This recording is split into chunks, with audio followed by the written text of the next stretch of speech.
Los Angeles is Michael Wilds. He's a former federal prosecutor. Michael, thanks for joining us. You can provide a unique perspective because you're not only a former prosecutor, but you are also an elected official. So from a prosecutorial perspective, what jumped out at you today? And also, put on your political hat, what do you think is the most troubling aspect of all of this for the Trump administration? Very good questions, Mike. And this is a very trying time, I think, for our nation.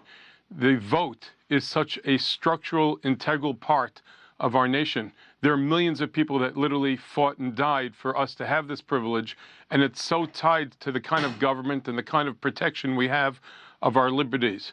What struck me today first is how quickly all of the prosecutions were moving. The government has, in its eyes, the special prosecutor, people who may have crossed lines, and those lines include not only dealing with matters of compliance, but actual conveyance of monies that were then not reported properly. And the question is, in their pro-Kremlin stance and effort, what were they doing? Was it known to third parties? Nobody's indicting the President of the United States. Nobody is saying today at this station that the White House has any unclean hands. But if those people got so close to putting a president in office, and through the technology, through false media, and through other means, Russia had an effect on our election, that is sanctified territory, and we have to ferret this out fast. Now, a former Watergate prosecutor appearing on another network today said that the White House should be concerned most about George Papadopoulos because he could have been, and he says it is likely, he has probably been wearing a wire for months. Talk to me about that. As a former prosecutor, this is probably standard operating procedure, one would think.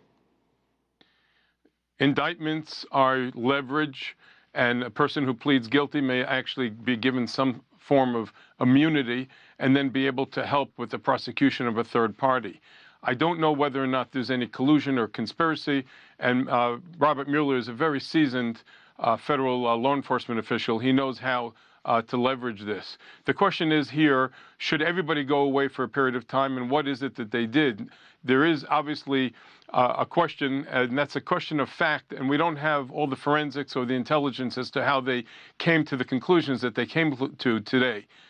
Certainly this has great political effect on people's perceptions of what's happening when you attain such a high office.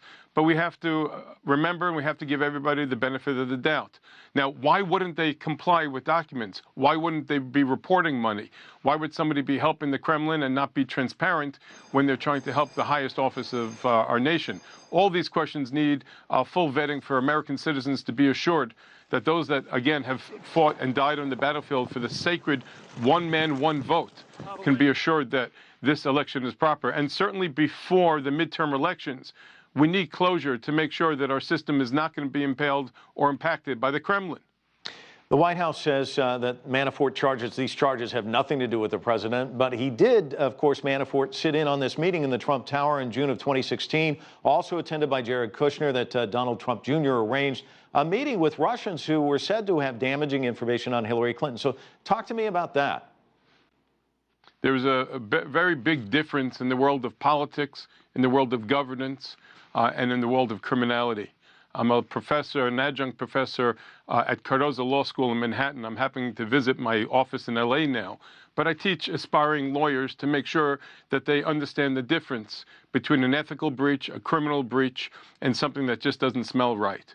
Right now, America is watching as this whole matter unfolds and won't pass judgment at a later time. If somebody's in a meeting and nobody else in the room knows that that person has unclean hands, it's not fair to take issue with either the Kushner or the Trump family for that matter.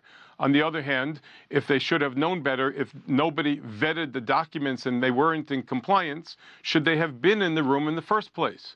I think that we will take greater stock and pride in the administrative part of our government going forward, because all of these compliance documents, this whole process is there for us to find and ferret out impropriety.